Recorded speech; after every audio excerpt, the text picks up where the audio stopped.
The sky is the color of a fresh bruise. Owen lies flat on a sun-warmed granite outcrop, his body a low, patient silhouette against the stone below him. A small herd of gallimimus moves nervously through the dry, yellowed grass of the savannah. They are skittish, their long necks and large eyes constantly scanning for danger. Owen is not their main concern. The air, thick with a suffocating, humid heat, carries a tension that all creatures can feel.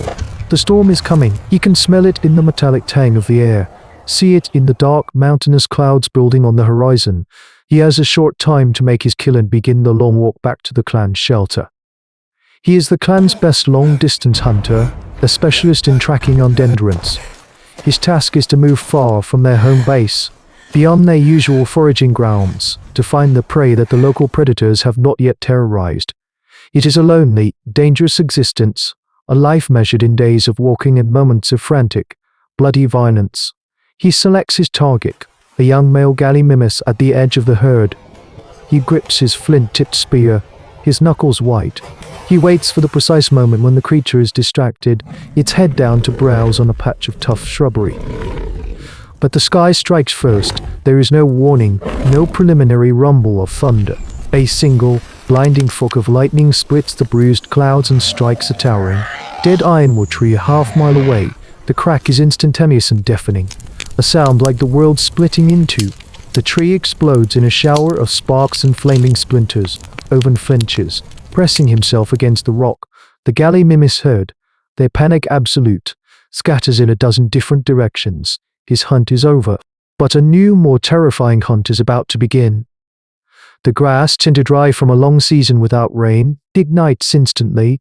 A line of orange flame, small at first, begins to crawl from the base of the shattered tree. The wind, the herald of the coming storm, now fans the flames with a savage, focused breath. The small line becomes a roaring wall. The fire moves with a speed Owen cannot comprehend, a devouring, living thing with a voice that is a constant, deafening roar. It is not moving away from him, and it is also spreading to the west, cutting off his path back to his clan. Fear, cold and sharp, cuts through his hunter's focus. He is trapped. He scrambles down from the outcrop, his mind racing, his survival instinct screaming. He cannot outrun the fire in the open grass. The caves of his clan are a half-day's walk away, an impossible distance. There is only one path, one desperate, slim chance of survival. The river, it is 2 miles to the north, a deep, fast-flowing channel that cuts through the savannah. He will have to run toward the fire, angling along its flank, in a desperate race to reach the water before the flames can encircle him completely. If you have ever felt the hot breath of a fate you cannot outrun, then you are on this savannah with Owen, the smoke stinging your eyes, the roar of the inferno filling your ears. Run with him now, toward the last, desperate hope of water in a world that is turning to fire. He runs. The heat is a physical blow, searing his skin, scorching his lungs. The air fills with thick, black smoke, and the sounds of the fire are punctuated by the terrified shrieks of animals being consumed. The world he has known, a complex map of hunting trails and landmarks, is being erased behind him, redrawn as a simple, brutal geography of flame and death. He reaches the river not a moment too soon. The fire is at his heels, a roaring 100-foot wall of incandescent rage. The heat is so intense it feels like a solid object pressing against his back. He does not hesitate. He throws his spear onto the far bank, a hopeful gesture toward a future he may not have, and plunges into the water. The shock of the cold is a violent, welcome agony, a brutal baptism that extinguishes the fire in his hair and the searing heat on his skin. He gasps. The cold, clean water a shocking contrast to the superheated, ash-choked air. He finds his footing on the slick, muddy bottom and wades out to the middle of the channel, the water up to his chest, the current a powerful, steady force against him. His sanctuary is a terrifying, chaotic place. He is not alone. The river has become the only refuge for every living creature fleet enough to reach it. A deer-like herbivore crashes into the water beside him, its eyes white with terror, and is immediately swept downstream. A family of small, furry mammals paddles frantically past, their heads barely above the surface. The water is a churning soup of ash, floating embers and panicked life. The air is a thick, black blanket of smoke. Pierced by the hellish orange glow of the inferno that now rages on both banks, the world has been reduced to a narrow channel of black water in a universe of fire. This shared, terrifying space creates a temporary, unspoken truce, a suspension of the natural laws of paleontology, predator and prey stand side by side, their ancient animosity erased by a greater, more immediate fear. Owen watches as a huge, boar-like creature wades into the river, and a moment later, a pair of small raptors take refuge on a submerged log nearby, ignoring the easy meal in their terror, but not all instincts can be suppressed. He hears a heavy splash upstream. A new creature has joined their desperate congregation. It is a Baryonyx, a fish-eating theropod with a long, crocodile-like snout and a wicked, curved claw on each thumb. It is semi-aquatic, more at home in this river than any of them. Under normal circumstances, Owen would be a prime target, but these are not normal circumstances. The dinosaur ignores him, its reptilian brain overwhelmed by the sensory assault of the fire. It stands motionless in the current, its head low, steam hissing from its wet hide where floating embers land. Owen makes himself small, pressing his back against a large, submerged boulder, trying to become just another piece of river debris. The night is a long, waking nightmare. The fire roars, a constant, deafening sound like a waterfall of static. Trees on the riverbank, their roots burned away, crash into the water, sending up huge plumes of steam and sparks. The heat from the banks is so intense that the surface of the river steams, and Owen must repeatedly duck his head under the water to cool his face and hair. He is trapped in a primal ordeal, a man forced to share his last refuge with monsters, both of them humbled and terrified by a force of nature that dwarfs their own struggles. He watches the Baryonyx, and the Baryonyx, in its own reptilian way, seems aware of him, a fellow survivor in a shared circle of hell, the hunter and the beast, locked in a temporary stalemate, waiting for the fire to pass or for one of them to finally break.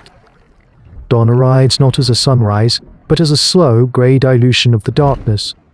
The roar of the fire has subsided, replaced by the hiss and crackle of a world of smouldering embers. A thick, choking fog of smoke and steam hangs over the river, reducing visibility to a few feet. The air tastes of ash and wet charcoal. Owen is numb, his body a single, deep ache of cold and exhaustion. The current has been pulling at him all night, forcing every muscle to fight a constant, losing battle. He is a ghost of himself, a creature stripped down to a single, stubborn spark of life. He surfaces from a final, shivering submersion and sees that the Baryonyx is gone, having slipped away into the grey mist. One by one, the other survivors are leaving the river, testing the scorched earth. Owen forces his numb legs to move, wading through the chest-deep water, toward the bank where he threw his spear. He pulls himself out of the water, his hide clothes impossibly heavy, his body shaking uncontrollably with hypothermia. He collapses on the ground, a black, muddy carpet of wet ash that was, a day ago, a vibrant grassland. The landscape is a nightmare. As the sun rises, its light diffused and reddened by the smoke, it reveals a world of uniform black and grey. The forest is gone, replaced by a skeletal forest of charred, smoking trunks. The ground is a soft, deep layer of ash, punctuated by the white of baked bones. The fire has passed, and in its wake, it has left a silent, monochrome desert. It is a localized extinction event, a total erasure of the world he knew. He is utterly alone in a place that has known and a place that has known. No food, no life. The silence is the most terrifying part. There are no birds, no insects, no wind in the grass. Because there is no grass, the world has lost its voice. He finds his spear, its wooden shaft miraculously uncharred, and begins to walk, a slow, stumbling journey in the direction he believes his clan to be. His hominid history is a story of resilience, but this is a taste that feels final, absolute. He walks for what feels like hours through the dead world, his hunger a dull, familiar ache beneath the more urgent pain of the cold. Then, he hears a sound. It is a low, mournful, and deeply out-of-place noise, a soft, flute-like cough. He follows the sound to a small, rocky hollow that offered some meager protection from the flames. Huddled inside is a baby Parasaurolophus, no larger than a large dog. The young herbivore is alone, its long hollow crest, the instrument of its beautiful call unmarked, but its flank is singed and it trembles with fear and shock. Its family is gone, undoubtedly consumed by the fire.